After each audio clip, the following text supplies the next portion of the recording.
Hey everyone, welcome to the StoryMaking Show. I'm Jim Woods, and I am excited to be here today with Mary the Medicine Woman. She's a good friend of mine, and I've just enjoyed working with her over the last year. Mary has amazing stories, amazing insights, and she's always perceptive. I just can't wait to dive into this with you, Mary. Thanks so much for being with me. Thanks. You make my work better. And yes, I do consider you a friend, and I think you're absolutely excellent at what you do. And it's been whereas writing was a torture before, I actually enjoy it now with you on my side. Wow. Thank you so much for saying that. Now, giving a little context here, Mary, you're a writer, you are a pharmacist. Yes.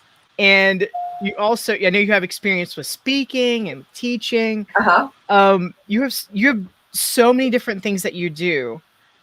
I don't even know how to really wrap up like you in a short bio. So I'm just gonna pass the ball to you. Oh my gosh. How do you introduce yourself to others? Yeah, I mean, I think there's just a lot of overlap in what I do. So say like how I approach my work as a pharmacist. I approach my work not just, there's a part of my work that should be absolutely non-creative, linear, straight line, correct? Because it's medication and it should be very precise and very specific. And I really love that just how straight of a line it is, and there's no wiggle room, and it's black and it's white. And I love that. But because I work in the community, there's also the interaction with the patient if I choose to have it. And that is a total unknown, right? That's all about relationship. That's all about presence. That's all about empathy and what are they going through right now, and how can I help them with my advice and my wisdom about the very neat little pretty pills that I've just perfectly put in a bottle for them. And so I kind of approach it like I give the medicine, but I also am the medicine in a way with my presence and my wisdom and my insights for them. I love it. Thank you for that amazing summary. Now, Mary, you have started like taking writing really seriously over the context of like the last year. Yes. Can you tell me a little bit more about that story? What made you decide like, hey, I'm going to write a blog post every single week? Yes. And it was before I met you, actually. So I look at it like a story as the road will rise up to meet you. Because when I did decide to do it, I'm like, there was just not a whole lot of help in sight. I'm like, I don't know how I'm going to do this. I had, like, my kids always make fun of me. I have literal boxes full of legal pads. It's like, Mom, you have so much to say. You have all your wisdom. How are we ever going to get by when you're gone? You have none of it in any kind of concise format, which is really fair. I did a little dabbling in this a few years ago with a leadership program for pharmacists called Prescriptions for Happiness. So there was some writing, and I hosted and produced a talk show in Hudson called Good Medicine. So I had some of that, but it wasn't like all of it complete, like what I would want to put together. Like if I were to say to my kids, this is what my life was like, then I need to start really taking it seriously. And of course, I'm drawing on all of it. You don't abandon your past. And I said, okay, what can I do? If I make a commitment to a blog post a week for an entire year, that's 52 posts plus, wiggle room, like 50, plus a video that goes along with it. So I can kind of get back to that, because I did love my show and I loved doing stuff on camera. It would really force me to really dig at what I'm trying to say and really get the best of what I'm trying to say in a format that was going to be usable and true and authentic for, I'm hoping, generations to come. It's like what I would want to leave as my legacy. I think there's, wisdom for sure that people could get from my stories, my personal story, and then the stories of my patients and my coworkers. And I just really wanted that to be something to leave behind. And thankfully, in a few months when I started that, not even, like, my daughter was helping me edit. And it's tough when it's a family member, right? I've heard this stuff before. Like, it'd be so amazing if I could just get someone from the outside to look at this work. That would be another level of commitment, right? If I hired a professional editor, that's like me really saying, I do take this seriously. And it just made the work so much better and so much more enjoyable for me. It's the reason why I'm still doing it and not like losing my mind over it. That's fair. I get it. I think it's so much harder to do things when we do it in isolation. Yes. But when we start collaborating with others and like, almost building a little community or building relationships Absolutely. in the context of a project, it's like I think we start to see the wins. We start to pick up momentum. Yes. And it really is like 1 + 1 is 3, there's there's my work, and then you look at my work. Between you and me, something else comes of it, right? So it's almost like an energy in and of itself that makes the work better, that without you or without me, it wouldn't be there. To me, like, that is where the magic is. And I love that. Like those little surprises, like when I write something and I know what I mean, and then you get something else from it that I say back to me, oh, that's interesting and better and different. And that's what I meant to say or could have said. And to me, that's just pure magic and so much fun. It's always interesting to see those little stories and examples. And so much of what you do, I think, Mary, is leadership.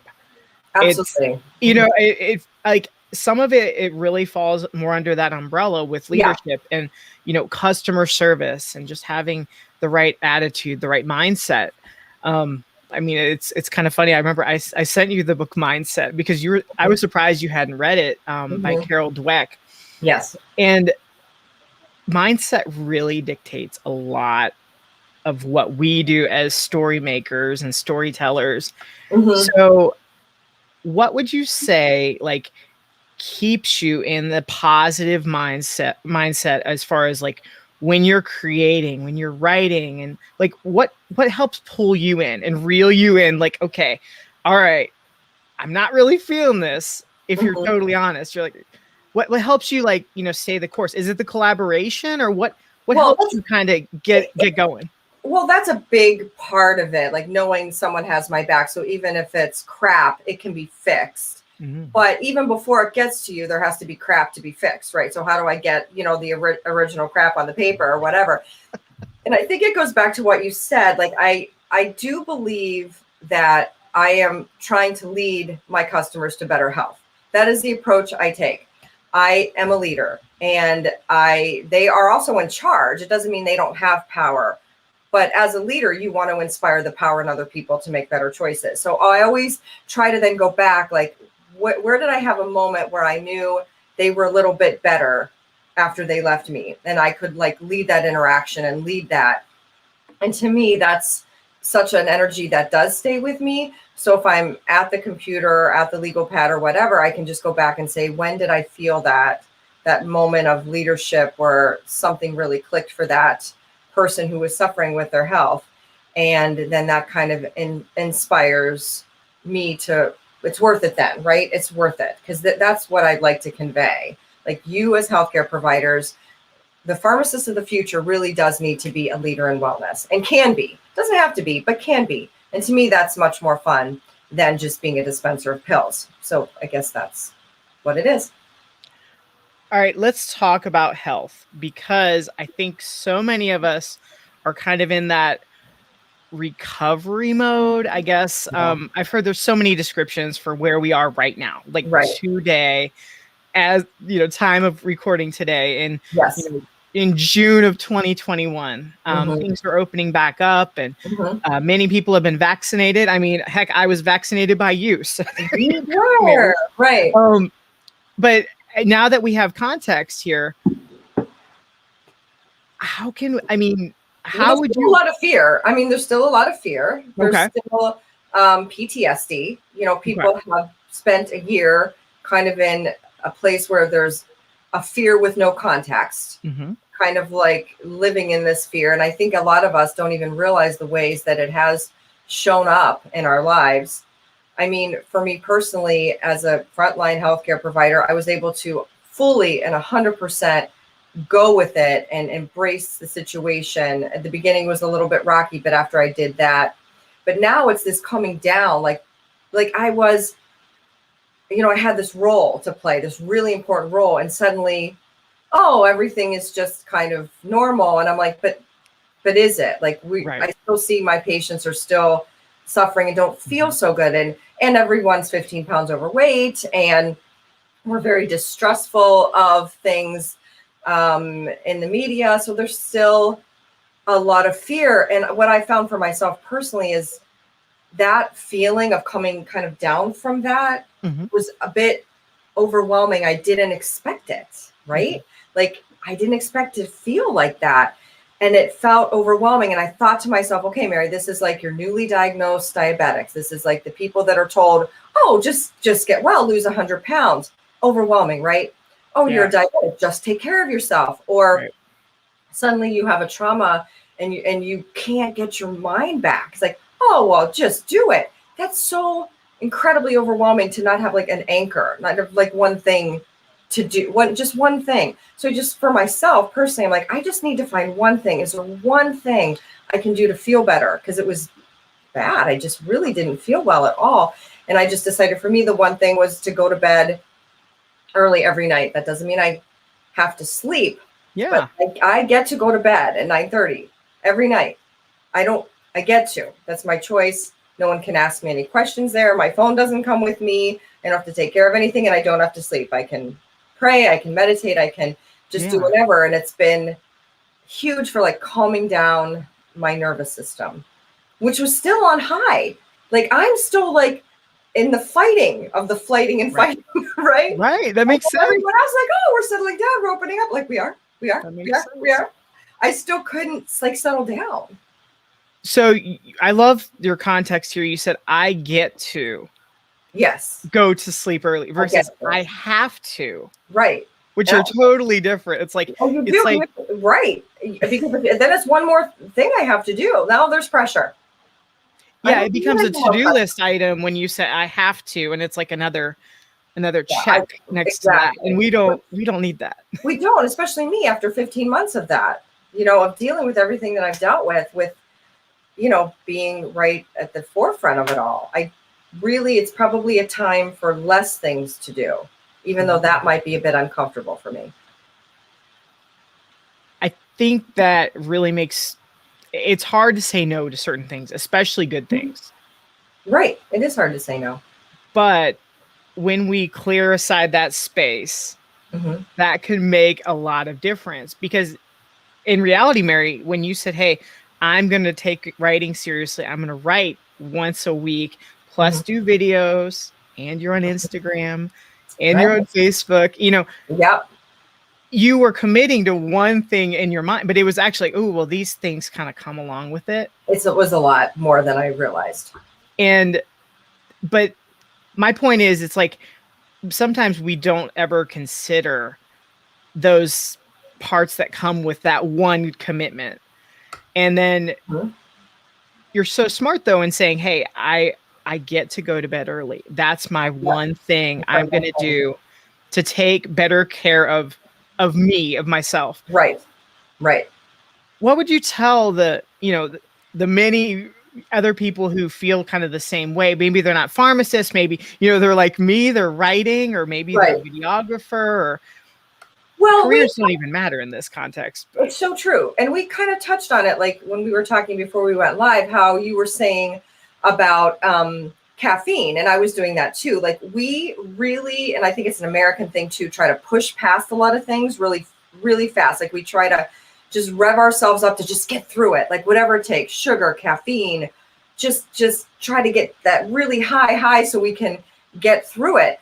And I realized that I was really doing that. There was too much caffeine. There was too much exercise. There's all that like stimulating stuff. And just kind of look at yourself. Are you trying to just get through it using, food or caffeine or exercise or medication or whatever it is? Not to say that medication or food or caffeine can't have a context. I'm asking just to think about, is it too much? Am I trying to push past something? Or, am I avoiding something? Am I afraid to settle down? And is there one way I can settle down? For me, it was 9:30, I get to settle down. Like maybe for you, it's less caffeine. Maybe for someone else, it's less sugar, less exercise. Maybe it's more of something. But are there things that I'm trying to just push too hard past that I just need to settle into? That's really good and so powerful. What's that one thing? Mhm. How would you narrow it down? How did you even narrow it down to, hey, I just need more sleep?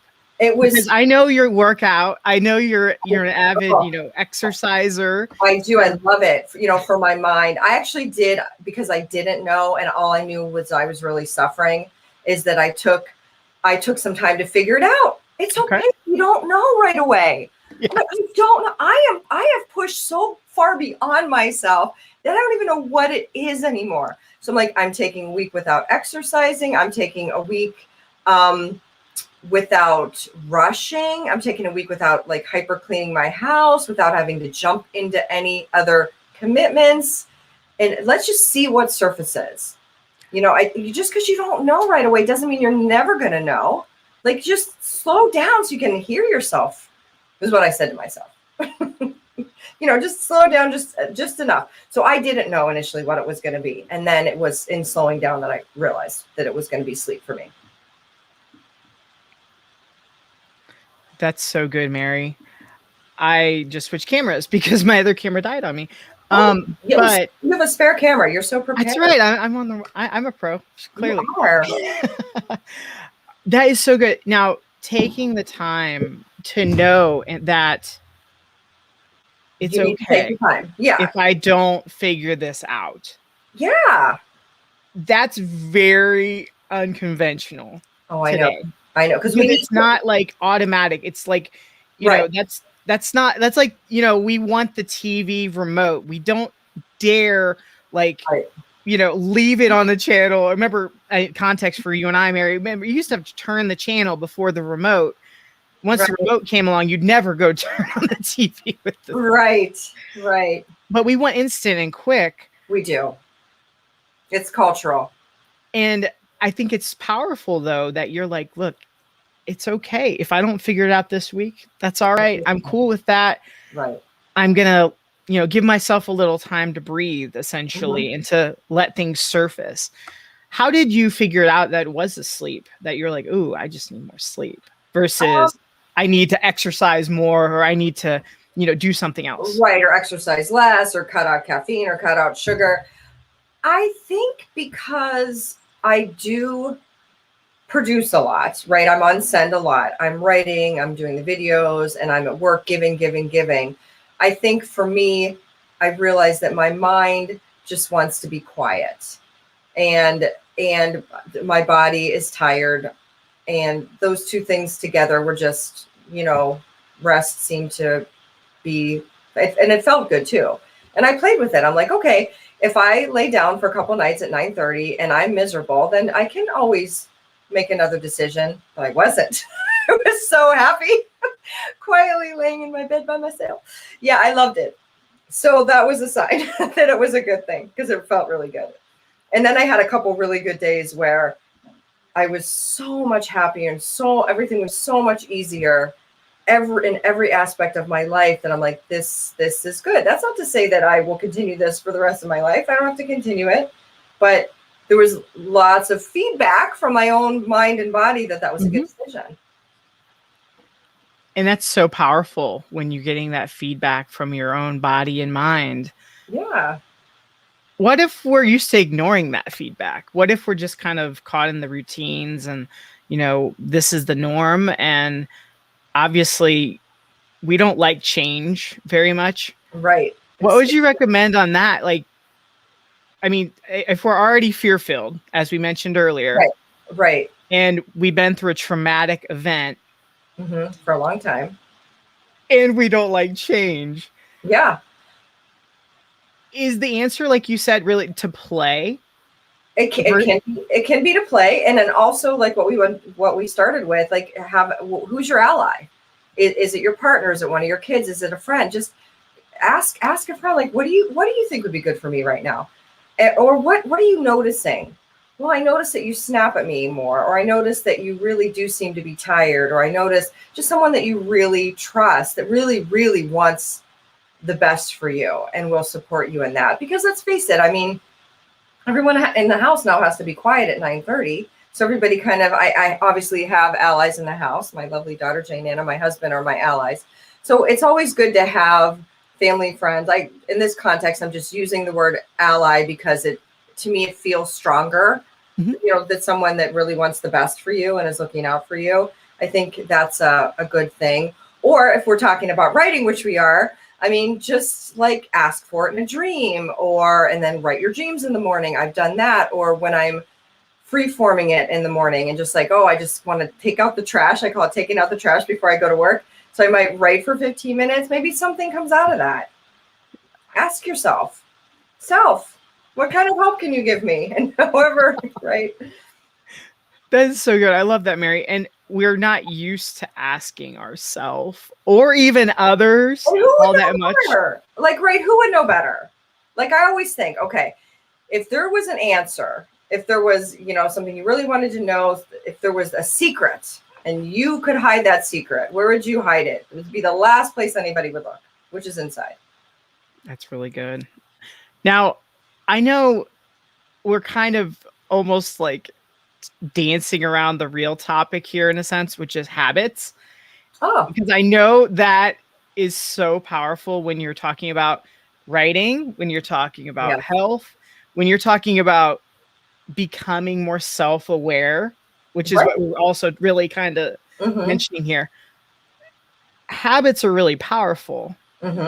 How do you, being a professional, having done a lot of these for years, how do you build habits like yourself, or how do you recommend others build habits? You're right. Habits are important. And I wrote a post about that because they are important and they link to everything, right? You can't be a good leader without habits. You can't be healthy without habits. You can't be a writer without habits. And it's just, you commit. I mean, what's the underlying energy behind a habit? Is you make a promise to yourself, right? That I'm committing to this. I'm committing to this change. This is what it is. And even if you need reminders, I'm a big fan of the Postit notes. So I put up little reminders, you're going to bed at 9:30 today. You're going to write today. Yay, you. It's always very positive. We need reminders for habits. Maybe, again, your ally can be your person that helps you be accountable. There's lots of, but it's almost like then you have a habit to help you form a habit, right? Which is, whatever that is. But the bottom line is, I think there has to be some thing underlying it. So there has to be some underlying energy of it. And that's like a desire for something, right? So if you have a desire for better health, you have to realize that in order to obtain that, and you really want that, you can honor that, then you're going to have to do something different and then commit to doing that thing different. And then, the little ways that we can put that into place. I love your example with Post-it notes, and I think they can be so powerful for so many people who are like visual, or maybe it's just telling a friend, "Hey, I'm doing this. Hold me accountable. Just check in on me over the next week." Like a text. We were texting each other all the time, stupid stuff, right? Text something important. Yeah, that's a great point. I mean, it's like, we'll send a silly little something, but what about the really important things that matter to us? Exactly. Having thought about these things for a long time, I think it often does help too when you tie your habits to bigger goals and make sure it's in sync with your values too. Because if you're like, if your values are in conflict, it's like you're just gonna stop yourself and be like, never. Yeah, that's a really good point. And I never thought about that. I didn't really connect the dots there with my writing, and the commitment that I made was about something that I valued, which was my children's future and their children's future. And that was a big, value for me, as well as honoring wisdom. That's something that I really value, and truth is something I value. So yeah, I didn't really connect values with that. And you think people do things that they are commit to things that they don't value? All the time. All the time. I think sometimes it's cultural. I think it's like, there you go. I think it's like this Yeah. Sense of pressure that we can't truly identify. And almost like they feel like I just have to do it by association. Right. I have to join this committee because if I say no, they're going to say that I'm against that. You know what I mean? It's like all those little I mean, you know what? A lot of it comes down to assumptions, I think is a lot of it. If we say no to this thing, then even if it's a good thing, it's like, I think there's always a fear of like, just not like almost burning bridges or not being viewed in a positive way or making others mad at us. I think we do commit to things. There's such a pull for that in the culture. Such a pull. Yeah, that you won't be liked. And what's more important should be your values. I did that just recently. I committed to being on a board with something that seemed like a good idea. And then when I saw what they were doing, what they were posting, I'm like, oh, that is so not in line with my values. It's not that I'm judging it. It's like, oh, I'm so much about truth. Yes, but it has to be, can we put this in a positive slant? I can't line myself up with that anymore. And there was a lot of pressure to keep lining myself up with that. And I just decided what's more important to me as a person, maybe that comes with age, like pleasing other people or staying true to myself. So good.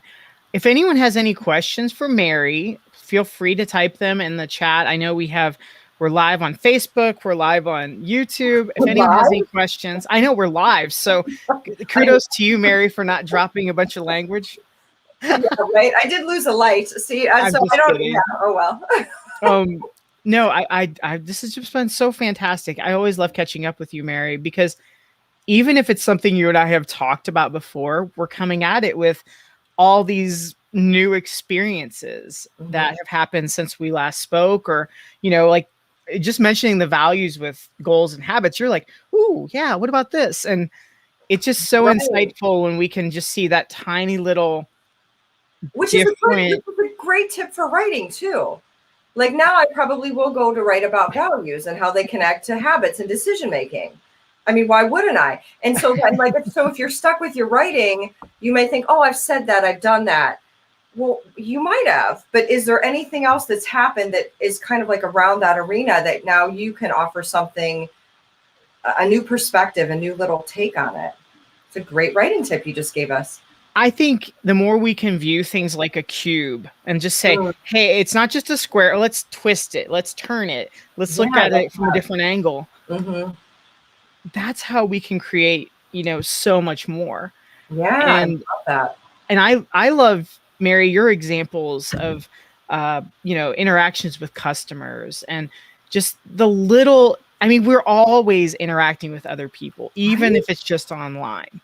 Right. And we can change others' days in a positive way or in a negative way. It's all in how we respond. And I just, I think there's so much power in that. Like, we're all playing our own little story role, but we're also interacting. Like even you and I right now, Mary, we can kind of help another, or we can kind of, no. Well, we could always spin something more positive and make it more. Oh my gosh. Okay. So my mind was just blown for a minute because I think of so I just had this I've never thought of this before.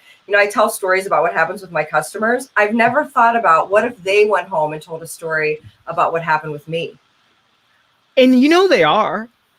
I never considered it except for this very moment. Never. I guarantee it, especially if, and again, maybe it's indirect. It could be. But it just went to what you said, like you can make someone's day. Like you don't know, like what if we approached every interaction with, what would they say about this interaction? Yeah. Right. What would you want to be said about you? That person made me feel like crap. That person was mean to me. That person was judgy toward me. That person lifted me up. Just the way that person answered the phone. That just made me happy. What would the story that you would want to be told about you? Couldn't agree more. And I think all too often we're staring at our phone. Or have you ever been to check out and the cashier or the person checking you out they're like just not paying any attention to you at all. Like you could be dressed in a Bozo the Clown suit and they're going to ignore you just as much as if you're just normal. It doesn't matter. They're ignoring you completely because they're just, maybe they're talking to a coworker, maybe they're staring at their phone or whatever. And I always feel like so just, it reduces me to, I feel like, yeah, Oh, like I don't, I isn't tell it myself the wonderful? story that I don't matter because of that Yeah. interaction. You're being But I know ignored. that's not true, but I feel like it. It's like, oh, I don't matter. That's a lot of responsibility we have for each other, and such a simple thing that you can do.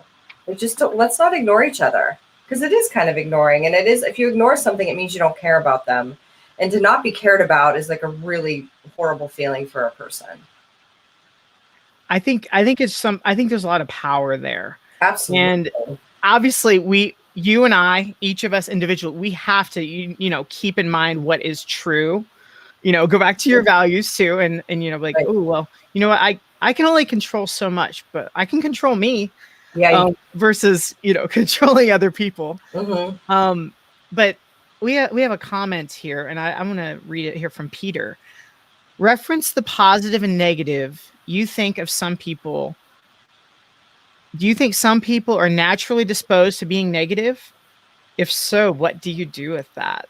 Ooh, this is a loaded question, Yeah, Mary. I'm glad I have you here. I think it kind of, I think about that all the time, about, are they negative because it's become a bad habit to be negative? So they're kind of stuck with what we talked about before. They've just established this habit and now they're negative. Or is it something that's like deeper? And I think either way, a good place to start with a negative person, if they is to be positive. Now, if the person is negative and you have to deal with them every day, you certainly can't say, I'd like you to be more positive. You're going to come off judgy, and right. So then your very fun job, if you choose to accept it, your fun mission is you get to try to find something good about that person. Yeah. I mean, I had that experience once. I worked with a pharmacist, and it was really interesting because there was not one positive word that came out of his mouth. We're going on 6 hours. I'm like, we're going on 6 hours, and there's not one thing. And then there was one little thing, and I said, oh, that was just such a great insight you had, and that was so nice of what you just said. And I said, that really was very lovely. And he looked at me like no one's ever said I was lovely, or whatever word I used. And so sometimes it's just like finding that one little thing and then showing it to them. Look how lovely you are in that moment. Yeah. I think you're right. Looking for compliments. Mm-hmm. Some people don't know how to handle compliments. I mean, let's be honest. That can be a challenge for some. Right. But that's okay. You can only send. You can't control how they receive. Yeah. It could be an icebreaker. One suggestion I would have on that, find something that individual does like. And you might be mining for gold, frankly. You might be on a gem hunt here, but they like something. Yeah. And that's a connecting point. Yeah. That right there. Why do they like it? What is it that they like about it?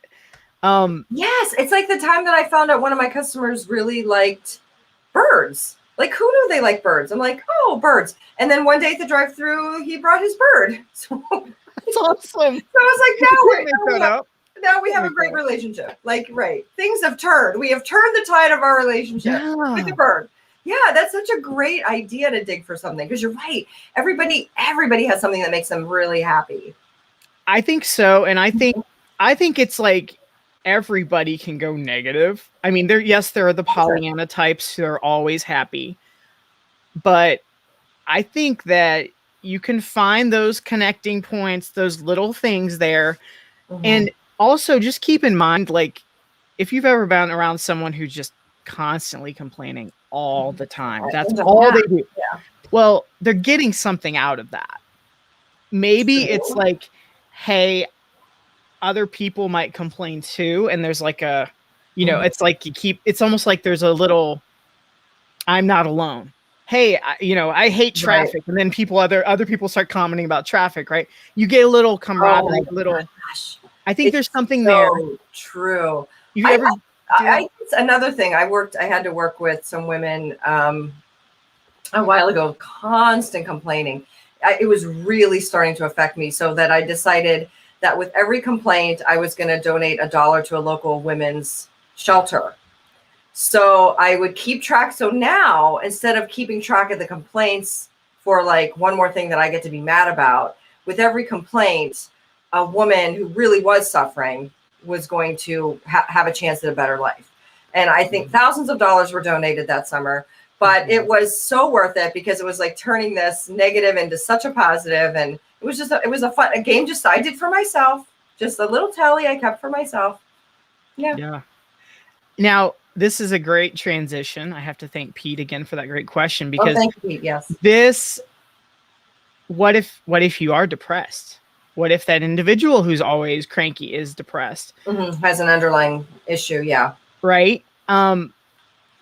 What are some good first steps for someone who, maybe there are some health issues to consider? Sure. I mean, what would you recommend, Mary? Yeah, I think it's just kind of good to suspend judgment if you can, because we really don't know. So if you're able to kind of suspend that and approach every day with that person, if you have to, I really don't know. I really don't know. I really don't know. And then when, they're a jerk or they're a bad person comes into your mind, it can always be met with, but we don't know. And, to approach someone like kind of with that openness and the hope for them that, we're not going to, just because they're suffering doesn't mean we're going to judge them for their suffering, right?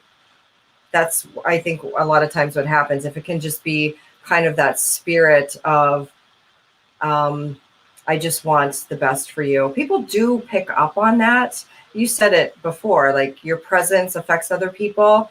And even if it's like what we would consider not a very active thing, right? Like, oh, cheer up, and what can I help you with, and blah, blah, blah. A lot of times that is not what is needed as so much as like this kind of spirit, this, coming with your heart of hope for them and of love, of, like of the love we have for all humanity, not a romantic love, but like that. And I know we never talk about that in this culture. Everything has to be very aggressive and active and putting something on somebody. Maybe it's just a state of presence that you have, non-judgment. It's very Buddhist, isn't it? It is, but I think it's universal, because when we start judging, you know what I mean? It's like when we start judging, then we start making assumptions, and then we start really just putting people in their own little, a little box or label or whatever. And you know what? And remember too, that people I think that people that have anxiety and depression, like myself, we're very sensitive people. So we are picking up on stuff, and it's real hard to process sometimes. That's why we are so pushed down. And so your person that doesn't have that issue may not pick up on your non-judgmental, open, I don't know what's going on presence, but actually that person that is suffering, they really are picking up on that just by the nature of the being that they are. Yeah. Thanks so much for mentioning that too, Mary. I feel like the more we can talk about mental health and just kind of blow apart some of these stigmas and get more context, get more information, start sharing more of our stories, I think it's super powerful. Yeah. And for me personally, writing is therapy. That's why I'm a writer, because I think, I have depression. I think that's a huge part of it. And if I took that away completely, I don't know I write to help others and to help myself. It's kind of it's a universal thing there. Yeah, that's really interesting. I think for me, when I was really suffering with my depression, like years ago, I think that is what those legal pads represented. Those were my lifeline, and they were my medicine, and writing was that for me. And then as I started to heal and get well, that's why I wanted it to transition into like kind of like it turned into something else. The writing wasn't just me dumping in therapy and getting, which was incredibly valuable, but it became something else. Friend of mine, actually, I think it was my coach who once said it, but it might've been you too, Mary. I'm sure I've heard this several times, that we're all work in progress. And I think there's something, when we say that, it's like there's a whole lot of grace in the mix there too. Yes. You can't judge that work in progress. And we all truly are, with all the stuff that's going on. it gives us a little more perspective, a little more context. Like, okay, Right. we're only seeing a fraction of what's going on often. It's so There's a true. lot more under the surface. Which is true, which is, like it's true for you too. Like me, who is bothered by whatever I'm bothered by in someone else. Well, they're struggling, I'm struggling. At least that's something that connects us all. And so when we show kindness, however that might look, by the way, that could be showing your bird to the employee as you're driving through. It could be like, it could take so many different forms. So we many can get different creative forms. here. Yeah. Yeah. And it's showing kindness. Yeah. And then you can also show kindness to yourself. Sometimes showing kindness to yourself is going to bed at 9:30. Sometimes showing kindness to yourself is meeting a commitment. It doesn't have to be, it's not nice necessarily, but it's just kind. It's like, oh, I see what you need right now, and I'm willing to give it to you. I think trusting ourselves is often the really hard work. Oh yeah, we're trusting. Like when you had that thought of, ooh, going to bed at 9:30, going to bed early, like I've had that conversation with myself too. Even like a few nights ago, I was like, I'm tired. It's 10 o'clock. Maybe I should go to bed. And I was like, no. And I literally kind of sparred it out with my mind. Oh, wow. And I did. I was like, no, I will watch a movie. No, I will watch YouTube. I really didn't want to. I was just like stubborn, but not in a, positive, let's get the work done kind of stubborn. It was just more, I don't like change. I'm not going to change kind of thing. But when we start really listening to ourselves, listening to our gut, it often is the right move. And I'm fully admitting this. I made the mistake, thankfully I took a nap though, to kind of help myself out. But listening to yourself can be a little hard. Well, it's so noisy out there. It's so noisy, and it's designed to be noisy, and everyone can just let themselves off the hook. If you haven't heard your inner voice in a while, it is not gone. It is still there. And it is no wonder you haven't heard it. There's so much noise and purposeful vying for your attention and to get you away from yourself so that you're a better consumer, right? Right. It's no wonder that all of us kind of struggle with the basics, right? Like what other creature on earth would be tired and not sleep? That's a great point. And I think too, though, I'll be, again, total disclosure. Jim's just going to lay it all out, but that's how I am though. I think it's because I was just spinning all these ideas and stories and projects and all these fear's always part of the mix. If you're doing something creative, you're always in fear, always dancing. Yeah. And it was like, what can I do? Oh, I can watch a show until I just pass out. And guess what? I can kind of dodge it a little bit. Yeah. Leave the tension on the screen versus just in my, listening to the thoughts. Oh, yeah. God forbid we should be in our own little bit of discomfort. Right. That's a big part of it too, right? I love that you mentioned that, because that internal tension of discomfort, I just want the pain to go away. Because there's pain and there's discomfort, right? It's like, there's always going to be a price to pay for something. So if I'm choosing to go to bed early, what is the price for that? There's things that I'm not going to get to do. So then there I am at the crux of it. Like, oh, I committed to going to sleep, but I really want to do this thing. And it's really hard for us to be to kind of settle into a little bit of discomfort.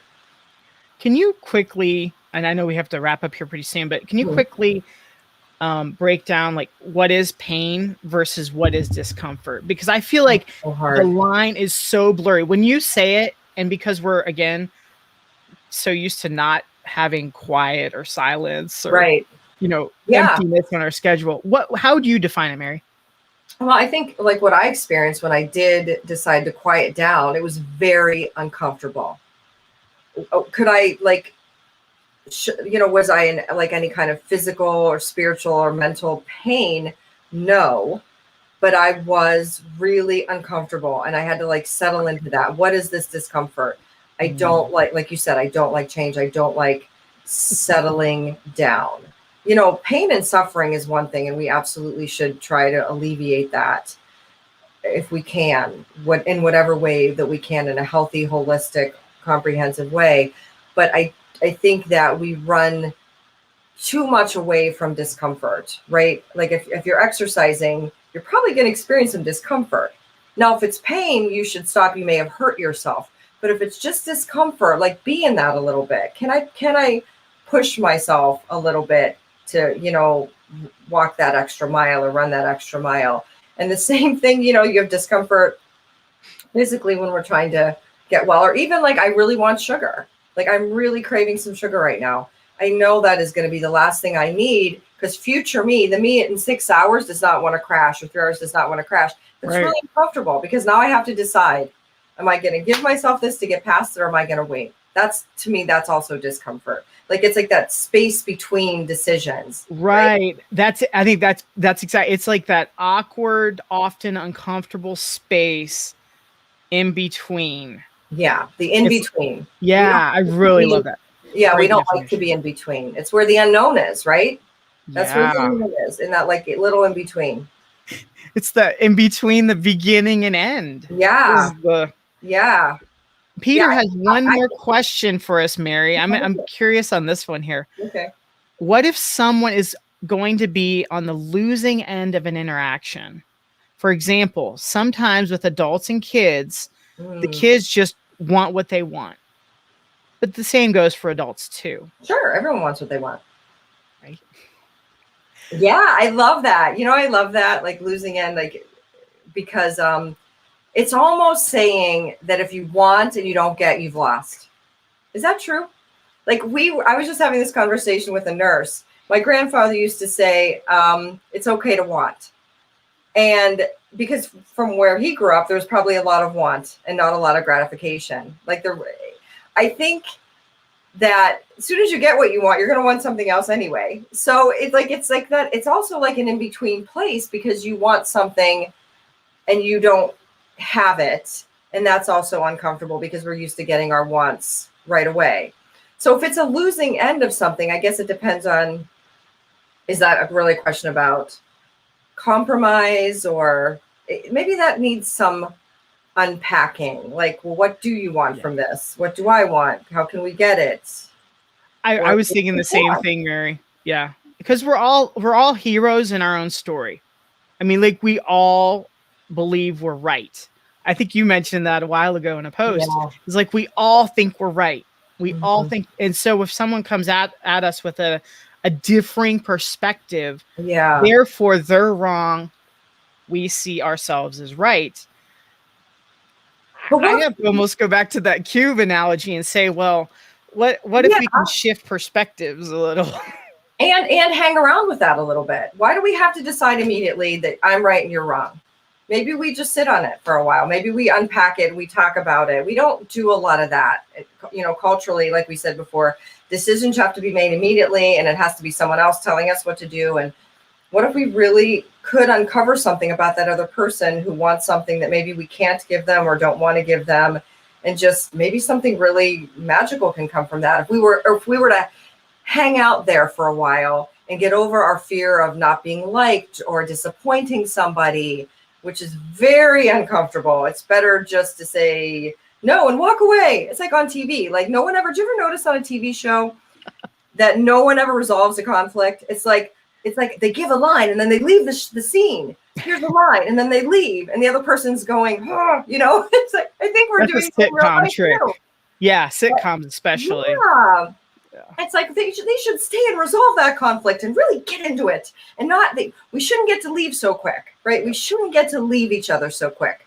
We shouldn't get to leave each other when we're not agreeing. We shouldn't get to leave ourselves when they try to just be in that discomfort. So hard, but coming out the other side is a lot of times pretty amazing. It's that hard work. It goes back to what we were just talking about, that awkward, uncomfortable in between. Yeah, it is. And living in that and just kind of being present there for a bit. Allowing that to be there. Yeah. Yeah, because we want instant gratification, instant Right. conclusions, instant everything. I have to be rich today and thin today, 20 years younger today, and well today. Yeah. Right. That was so far from the reality that I think we just all should just agree that that is not reality. So let's just step back into reality. Reality is hard work, little steps every single day. I really like that. I was going to ask you for some final parting words, and I think you just gave them to me right there. So, but those little steps showing up every single day. Yeah. Every single day. I love that because I think we don't just arrive magically.